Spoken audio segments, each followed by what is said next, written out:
what if instead of looking outwards, we start looking inwards? What if we start looking at the way that we're being guided in every step of the way and stop questioning and doubting our inner wisdom? Our intuition, this gut feeling, this heart feeling is something that has been here for centuries. It's not something that is new, this whole intuition thing. It's just that people have forgotten about it as a sense that we don't talk about intuition like it is something that is real. A lot of us, we've been shut down and shunned out and saying that intuition, what is that, right? Is that real? Are you just making it up? How can I trust it? A lot of people, they come and work with me personally when it comes to intuition and enhancing the way that they approach their life and their consciousness level. And the question I get asked a lot is, how can I really trust my intuition?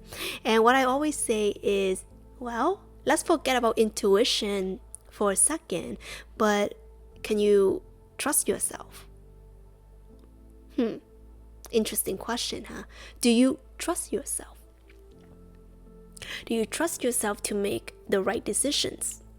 Do you trust yourself to make any decisions? Do you trust yourself in general? So I'd like you to ask yourself that question. Maybe you can meditate on it, journal it out, and maybe you can share with me in the comments. I would love to connect with you in that way.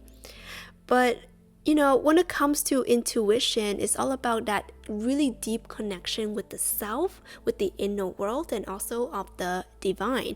But how can you even learn to tap into it and trust it if you don't trust that it is a thing? You don't trust yourself in the first place.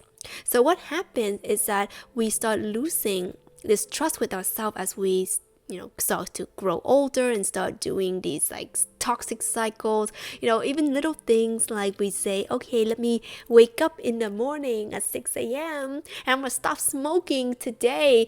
And then what happens tomorrow? What happens the next day? Do you wake up at 6 a.m. or are you gonna snooze? And then the next day, snooze, and then you not have an alarm anymore. What about the quitting smoking? Everyone's like, oh my gosh, I quit smoking on January 1st. But what happens a day later, a week later, a month later? Can you still keep it up? So what happens here is that our trust in ourselves, us, we don't even believe in our own words. Can you imagine your brain is like, I don't trust this person. She said she would wake up at 6 a.m. I don't trust this person. He said he would quit smoking. Okay, yeah. Oh, I'm here to change my life. Yeah, right.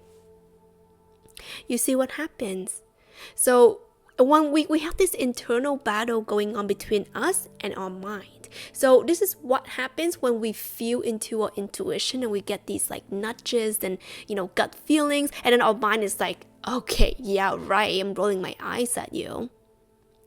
So what happens here is that we need to start building trust within ourselves. We need to allow our mind to see that we are a person of our words, and if we say we're going to do something, we're not freaking do it, right? So how can you repair this relationship between you and your mind? Because let me tell you something, a lot of people, they approach spirituality like it's some woo-woo thing, but the way actually I teach my students and I coach my clients through is to actually really understand it. There's actually science behind it, right? I actually have a psychology background as well, so it goes really, really well when I share more about the practical side of spirituality. Is that a lot of the times, what takes you out of your game?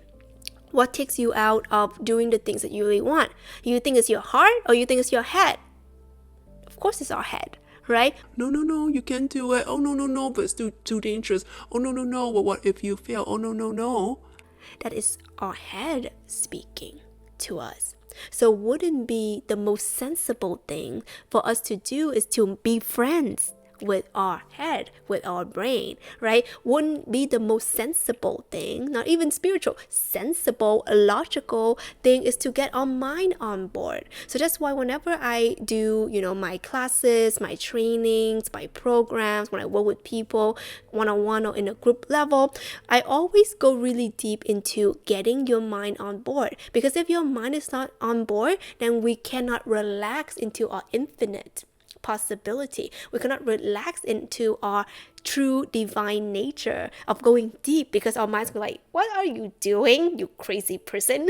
What is this nonsense? You really believe that, right? So this is when we need to really befriend our mind. So something for you to ponder upon, something for you to really go deep into, because let me tell you something, when you are having your mind on board, your whole spirituality and your practices and you easing into your true divine nature, it gets easier, so much easier, because you don't have this blockage, you don't have this police saying no, you have no one here to slap your hands when you go into that intuition cookie jar. So the first thing first, get out of your head, befriend your mind, your beautiful mind, and it gets to work with you, it gets to be your friend. And this is something I go really deep into my course, True Transformation Mastery. Is my TTM signature program. If you guys are interested in being in any of spaces that I lead, feel free to send me a message on my Instagram at Awaken with Tina. I'd love to chat with you and